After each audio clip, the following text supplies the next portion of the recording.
Bonjour à toutes et à tous, installez-vous, c'est l'heure de votre thérapie pop. Paid the cost to be the boss. Paid the cost to be the boss.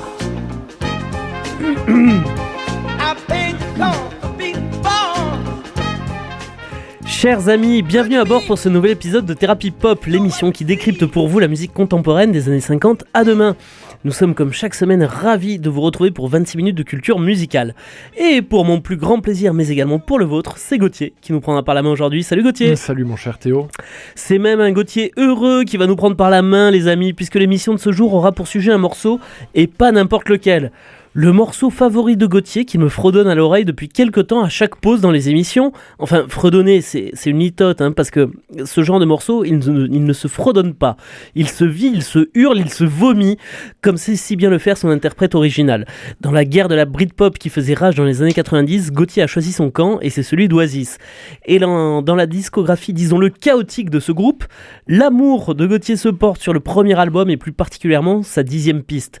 Vous l'aurez compris, on va vous parler de Slide Away, paru sur Definitely Maybe en 94. Je vous préviens, l'émission sera parfois un peu technique, mais diablement intéressante. On va voyager de Manchester pour atterrir à Knebworth, un petit village au nord de Londres, célèbre non pas pour ses 4500 habitants, mais bien pour son festival de rock. Sans plus attendre même, je vous propose de débuter l'émission en s'écoutant le morceau que l'on va vous décortiquer durant 26 minutes, Slide Away.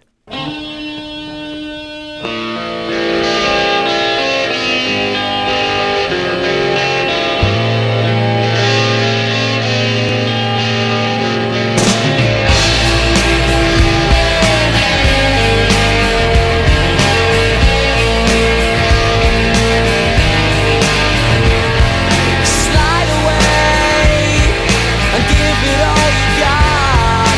My today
Chers amis, vous êtes bien sur Radio Présence et vous écoutez Thérapie Pop. Aujourd'hui, Gauthier a décidé de nous décortiquer son morceau préféré, de son album préféré, de son groupe préféré. Bref, si vous ne l'avez pas encore compris, c'est un sujet qu'il domine. Et même si souvent on ne s'explique pas pourquoi on préfère une chanson à une autre, est-ce que tu veux te lancer dans l'exercice, Gauthier ? Alors, je vais t'expliquer pourquoi je préfère cette chanson à toutes les autres. Je précise qu'Oasis n'est pas mon groupe préféré. Quand tu as dit qu'ils avaient une discographie sur courant alternatif, c'est faux. Ils ont une discographie qui est clairement plongeante. Plus ça va, moins c'est bon. Inversement exponentiel. Ouais. Mais effectivement, c'est très probablement la plus belle chanson, du plus bel album, du plus grand groupe britannique des années 90. Mon cher Théo, what else ? Ok, et c'est une chanson d'ailleurs, t'es pas le seul je crois à l'apprécier. Oui, parce que là aussi, si on demande l'avis à un petit génie de la mélodie, à savoir Paul McCartney, qui dira toujours que c'est sa chanson préférée d'Oasis, écoutons le patron, et effectivement, je pense de très loin peut-être la chanson la plus intéressante d'un point de vue mélodique de la part d'Oasis, mais j'ai m'en expliqué mon cher Théo. J'en doute pas forcément, c'est vrai que quand t'es adoubé par le patron, ça aide à se faire respecter. Du coup, il y a plusieurs versions de ce morceau, Gauthier. Alors, je me suis tapé toutes les versions d'enregistrés studio, etc., sur les versions anniversaires des albums de Definitive Maybe, etc. Je me suis tapé tous les lives qu'il y a sur YouTube de cette chanson. Enfin, j'ai vraiment écouté. En vrai, il y en a quoi ? 20, 30, 40 ? Non, pas 40, mais il y en a une bonne vingtaine du mythique live qu'on écoutera à la fin, à la version tout pourrie de Noel Gallagher en solo, parce qu'on va en parler, mais il n'y a que Liam qui peut chanter ça. Voilà, j'ai absolument écouté pour essayer de vous garder la substantitique moelle de cette chanson, et surtout, quelle est sa meilleure version ? Bon, réponse en fin d'émission. Resituons un peu les choses dans le contexte, Gauthier. Slide Away, c'est un morceau paru sur le premier album d'Oasis. L'ennui, c'est qu'il souffre un petit peu de la concurrence des autres pistes. Oui, parce que effectivement, donc c'est tiré c'est la 10e piste de Definitive Maybe qui sort en 94, composée par Noel Gallagher, chantée par Liam Gallagher, bien évidemment. C'est la 10e piste d'un album qui est truffé de tubes, au point que cette chanson, encore une fois adoubée par Paul McCartney himself, ne sortira jamais en single. Noel Gallagher a dit que s'il y avait eu un 5e single, parce qu'il y en a eu 4 en tout, ça aurait été celui-là. Bon, voilà, ils se sont arrêtés à 4 singles, ça suffisait largement. Et Slide Away a quelques particularités, Gauthier, puisqu'elle est une rescapée, tu vas nous l'expliquer, mais c'est également ce morceau qui a causé le licenciement du producteur original. Oui, alors très très rapidement, parce que vous pouvez vous intéresser effectivement au contexte d'enregistrement. En fait, Definitive Maybe a été notamment enregistré dans 2 studios différents, et la seule chanson rescapée des premiers enregistrements à Monon Valley Studio, c'est celle-là. Toutes les autres chansons de Definitive Maybe que vous entendez ont été enregistrées dans un autre studio après, et avec un autre producteur, parce qu'effectivement, en plus, vu qu'il n'arrivait pas à tirer le son qu'allait devenir le son Oasis, plus tard, le producteur de l'époque s'est fait dégager, s'appelait Dave Batchelor, sauf erreur de ma part. Voilà, il sera remplacé en cours de route. Voilà pour le contexte d'enregistrement, Théo, mais c'est le reste qui est très important. Ben oui, revenons justement à ce morceau qui décidément t'inspire beaucoup. Tiens, d'ailleurs, justement en parlant d'inspiration, elle vient d'où cette chanson, Gauthier ? Alors il y a un thème effectivement est très très important, parce qu'on va y revenir, mais ça porte toute la partition, toute la chanson, ça porte absolument tout. C'est l'histoire une relation un peu orageuse de Noel Gallagher avec sa petite amie de l'époque, une dénommée Louise Jones. Merci beaucoup Louise d'avoir peut-être engueulé avec Noel pour faire cette chanson. Noel Gallagher avait vécu 6 ans avec elle, quittant sa maison familiale en 89 à l'époque pour emménager. Louise a inspiré d'ailleurs au demeurant une autre chanson. Alors il faut dire que Noel Gallagher s'inspire très souvent de ses histoires amoureuses avec Told Tonight, notamment Wonderwall, etc., etc. Mais elle a inspiré cette jeune femme une autre chanson pas moins bonne de la pomme Definitive Maybe, celle qui vient juste après, et qui est la seule chanson enregistrée, on va dire, en acoustique, c'est-à-dire sans guitare électrique qui crash. Unplugged. Quasiment unplugged, c'est la chanson Married with Children.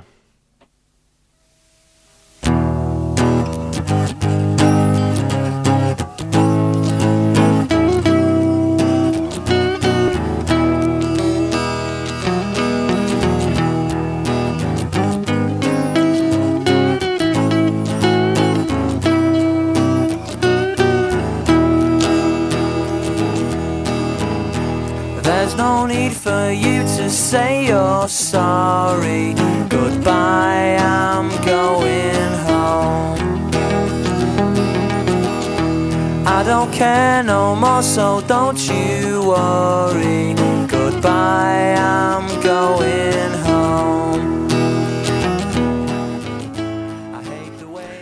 Married with Children, qui est la suivante. Qui est la suivante. Voilà, qui Et suit Slide Away. Et une chanson sacrément désabusée sur le mariage et sur le couple, mais bon. J'en doute pas. Voilà. Juste un petit rappel, Gauthier, dans le groupe Oasis, ça se passe comment? Qui est-ce qui chante? Qui est-ce qui joue de la gratte? Qui est-ce qui écrit? Qui est-ce qui compose? Alors jusqu'à ce que tout parte en vrille, c'est-à-dire que Noel Gallagher, qui est le Assez compositeur, rapidement d'ailleurs. décide de se mettre à chanter, il massacre tout. Effectivement, théoriquement, c'est Noel Gallagher qui compose systématiquement et absolument brillamment, et Liam Gallagher qui porte, on va dire, à la voix les chansons. D'accord, donc Noël écrit, compose, et c'est Liam qui chante. Toujours. Ok. Et donc Gauthier, on va entrer... Enfin, toujours, à l'époque. Oui, j'entends bien. On va entrer dans la partie un petit peu technique de l'émission, mais partie nécessaire d'après ce que j'ai pu comprendre. Au nom des mélomanes non musiciens dont je fais partie, je vais te demander de vulgariser au maximum. Tu voulais nous parler du refrain de ce morceau, plus particulièrement de son début. Alors, parce qu'il y a effectivement plusieurs choses qui sont absolument géniales dans cette chanson. J'aurais pu vous parler de l'intro que vous avez entendu tout à l'heure. Rassurez-vous, vous réentendrez la chanson à la fin de l'émission. Donc, ce que je vais vous raconter, vous pourrez mettre des notes, on va dire, dessus, ou des mélodies dessus. Il y a beaucoup de tours de force. Donc, l'intro qui est extraordinaire avec cet accord qui est, on va dire, joué délié. Il y a les phases de solo typiques d'Oasis jouées à 3 km/h et qui sont très stadieux, on va dire, enfin, très populaires. Le génie vraiment de cette chanson, si on devait s'y arrêter, serait dans l'enchevêtrement, on va dire, couplet, refrain et refrain, bien évidemment. Ouais, parce que dans le duo, on a Noël qui est doué à la gratte, mais on a aussi Liam qui possède une voix, pas n'importe laquelle d'ailleurs, et qui sait en jouer avec un talent rare. Alors, qui sait faire passer les émotions. Donc, cette chanson va parler d'amour. Et l'idée, si vous voulez, c'est d'arriver, et c'est ça qui peut-être qui a convaincu ce cher McCartney du brillant de la chose, c'est que au sein même du refrain, ils vont arriver les deux, Noel Gallagher avec la composition et Liam Gallagher avec sa voix et l'air qu'il va chanter, à faire passer trois émotions radicalement différentes et qui sont à bien des égards les trois émotions à travers lesquelles on peut passer quand on est amoureux de quelqu'un. Alors, le refrain commence, si vous l'écoutez, et encore une fois, vous l'avez entendu tout à l'heure, mais vous le réentendrez à la fin, par un Liam qui chante de façon un peu conquérante. On est sur des mélodies, on va dire, qui sont hautes, qui montent. Il chante Now That You're Mine, c'est-à-dire maintenant tu es à moi. Et parce que c'est la fête, parce qu'on est content, parce qu'il possède cette femme, parce qu'il est heureux de l'aimer et d'être avec elle, et bien toute la première partie du refrain est jouée en majeur, avec des accords majeurs, c'est-à-dire des accords, on va caricaturer, mais en principe un peu gay. Bon. Le refrain, au sein même du refrain, il y a une première bascule. Liam va se faire un peu suppliant à l'encontre de sa compagne, de sa douce, de cette dénommée Louise, et il va se mettre à chanter, notamment Let me be the one who shine with you, c'est laisse-moi être celui qui va briller avec toi. Et pour marquer ce changement de ton, Noël, à la composition, se contente simplement d'attaquer la seconde partie du refrain avec un accord mineur. Donc tristoun. Donc un peu plus tristoun. On était en majeur depuis le début, on va passer en mineur. Et de façon même un peu plus subtile, puisqu'on va faire un La. Alors on est sur un La à ce moment-là. On aurait dû jouer un La majeur, puisque toute la tonalité était depuis le début en La majeur. Il va le jouer en mineur, et même en septième, donc c'est une petite particularité harmonique. Ça crée une rupture de ton, ça crée ce deuxième passage dans le refrain. Mais c'est pas fini. On a eu le Liam conquérant, on a eu le Liam suppléant, et on a un Liam en troisième partie, on est au sein du même refrain, ce qui est quand même fort de te faire passer trois émotions au sein du même refrain. C'est le Liam qui se veut plein d'espoir, d'insouciance amoureuse. C'est au moment où il chante « In the morning, we don't know what to do », c'est-à-dire quand le soleil se lèvera, on ne sait pas trop ce qu'on fera tous les deux. Et là aussi, Noel Gallagher, à la guitare, quand il va composer, va accompagner ce changement de ton, là encore avec quelque chose de très simple. Il va aller chercher un ton plus aigu, plus lumineux, il va mettre le premier ré de la chanson, donc un accord sur une guitare qui est aigu par rapport au reste, on va dire, des accords classiques quand on les joue en bas de manche. Excusez-moi, c'est un peu tactique. Et là aussi, il va le jouer en septième pour le rendre un tout petit peu mélancolique. Et en fait, donc simplement avec deux petits twists d'accords au sein d'un même refrain qui doit en compter 6 ou 8, sauf erreur de ma part, on arrive entre la composition de Noel Gallagher et le chant de Liam Gallagher à faire passer trois émotions qui sont toutes inhérentes à l'amour, c'est-à-dire la passion, la conquête, la supplique et l'espoir, l'insouciance. C'est le génie de cette chanson. Et la chanson d'ailleurs qui aurait été composée sur une guitare de Johnny Marr, qui on le rappelle est le guitariste des Smiths, qui ne partage pas que sa guitare avec Oasis, mais également une passion pour les coupes de cheveux, disons, mancuniennes, soit dit en passant. on se fait une toute petite pause, on s'écoute Real Around the Fountain. Chanson qui a été composée justement avec la dite guitare la même, Théo.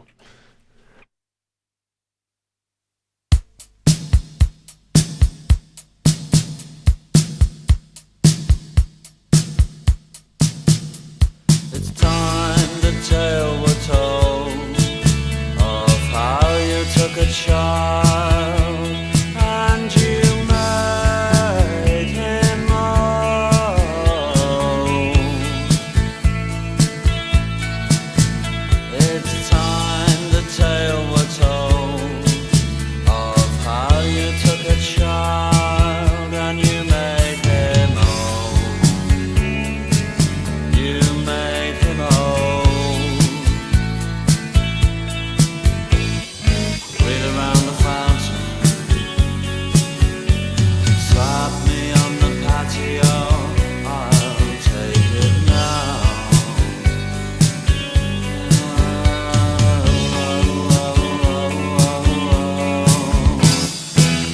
15 minutes with you.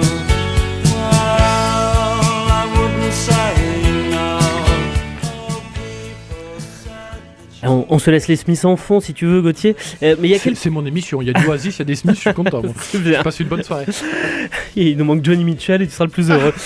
Il y a quelques instants, on parlait du chant de Liam Gallagher. Gauthier, tu voulais t'attarder un petit peu dessus parce que il faut dire qu'il vaut son pesant de cacahuètes, particulièrement sur ce morceau. Alors Noel Gallagher, qui est assez avare de compliments sur son frère, les deux se tirant régulièrement la bourre, dira toujours que c'est la chanson sur laquelle le chant de son frère est le mieux. Encore une fois, on a Macca, le roi de la mélodie, qui te dit que c'est la meilleure mélodie d'Oasis, et Noel Gallagher qui te dit que c'est là que son frère chante le mieux. Donc en frère, les deux frères sont à leur prime. Et alors pourquoi est-ce que Noël pense ça, Gauthier ? Alors parce que si tu veux, c'est une chanson qui est déjà vocalement assez galère. Le refrain que vous réentendrez tout à l'heure, l'attaque du début est par exemple extrêmement difficile. Essayez de le faire avec l'intensité d'un Liam Gallagher, vous allez vous péter la voix, vous sortirez jamais la note exactement pareille. D'ailleurs, si vous écoutez dans les lives d'Oasis, il ne la fait jamais. C'est-à-dire que vous l'entendez sur l'album, cette note du début de refrain, vous l'entendez jamais sur les lives. Trop galère. Trop galère, il prend un ton en dessous pour pas se mettre en échec. Gêner. Voilà. Et puis voilà. Ensuite, la deuxième chose qui est fondamentale, c'est qu'on l'a dit, c'est une chanson qui parle d'amour. Et c'est une chanson qui, comme beaucoup de chansons amoureuses, pourrait être désespérante, un peu mièvre, etc. D'ailleurs, si vous allez écouter les lives de Noel Gallagher qui la chante seul, il en fait un truc qui est mièvre à pleurer. C'est nul en fait. Ouais. C'est voilà, je t'aime, reviens, la supplique est vraiment très suppliante. Enfin, voilà. Il a pas la voix de son frère, lui. Non, il n'a pas la voix de son frère et il n'a pas le génie de son frère qui est d'arriver à porter un chant d'adolescent, une rage adolescente en fait, alors qu'il est plus trop adolescent quand il chante ça, il doit avoir 22-25 ans. Et comment il s'y prend ? Alors, il s'y prend avec plusieurs façons. Alors déjà, il a pas ce ton mielleux qu'on pourrait attendre sur une balade.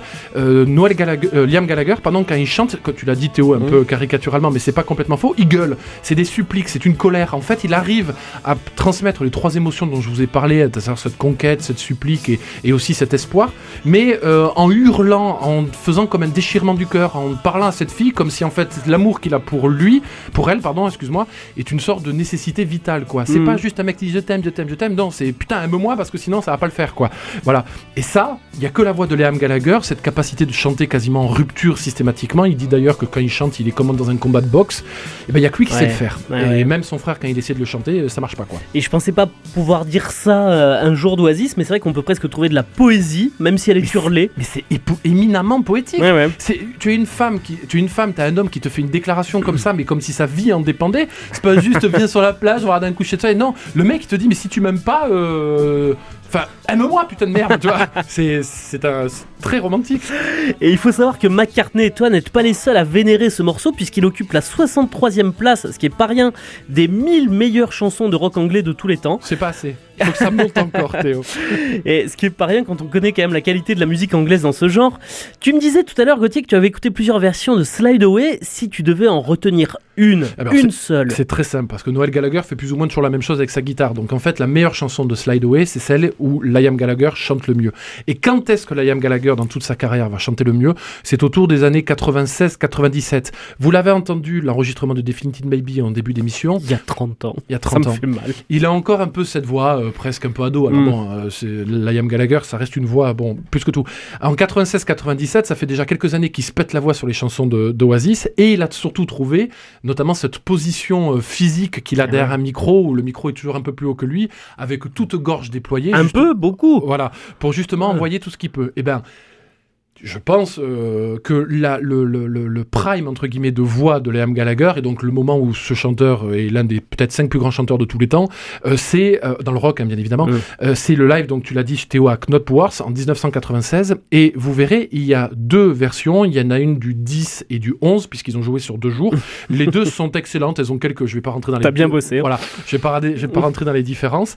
Mais par exemple, l'un des points qui est fondamental, c'est bien évidemment la voix de Liam Gallagher qui est cassée comme jamais, qui a cette puissance, et surtout dans la version CD de Definitive Maybe, à la fin il y a une outro entre guillemets, c'est-à-dire une sortie où il dit take me back, mais en fait c'est pas très bien enregistré, c'est un truc qu'ils ont laissé un peu en fond. Quand ils vont en live, ce take me back, donc il dit à cette fille reprends-moi, là il rigole plus du tout, Liam, ça reste vraiment dans la supplique, une menace. Voilà, si tu me reprends pas, il va y avoir des soucis. Il y a que Liam qui peut le porter. Écoutez-les jusqu'au bout, ça te sort les tripes, ça te sort le cœur, mais le tout avec des invectives d'un petit hooligan, c'est incroyable. C'est comme si un fan de Manchester United, City, je pense, pour Oasis, te chanter l'amour. Et il n'y a que lui qui sait le faire avec cette voix. Voilà. Chers amis, cette émission touche à sa fin. On va se quitter en écoutant donc la plus belle version de Slide Away, celle du live de 96, celle du 10 ou du 11 ? Le 11, parce que c'est celle que tu as, sauf erreur de ma part, sur l'album, mais je crois que celle du 10 est presque encore mieux. Bon, celle du 11 donc. Je vous rappelle que cette émission est à retrouver sur le site de Radio Présence, mais également sur toutes les plateformes de podcast disponibles. On se retrouve bien entendu la semaine prochaine. On quittera Manchester pour Berlin, puisque ce sera le 7e épisode de notre saga Bowie. Il est bon ce mois. Oui, alors là, toi, tu te régales. Oh, oui. Une très belle semaine à vous, une très belle semaine à toi, Gauthier. Salut Théo. À lundi, salut. Slide